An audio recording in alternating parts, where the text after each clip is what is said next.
Il Lions è sicuramente una squadra molto diversa rispetto a Glasgow, è una squadra molto fisica e quello che dobbiamo puntare a migliorare, quello che stiamo già lavorando in settimana, è innanzitutto aumentare quella che è la comunicazione all'interno del campo.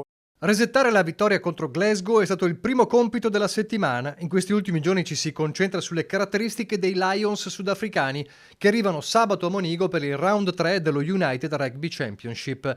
Per il seconda linea del Benetton fondamentale concentrarsi sulla fisicità e su un altro aspetto cruciale delle partite.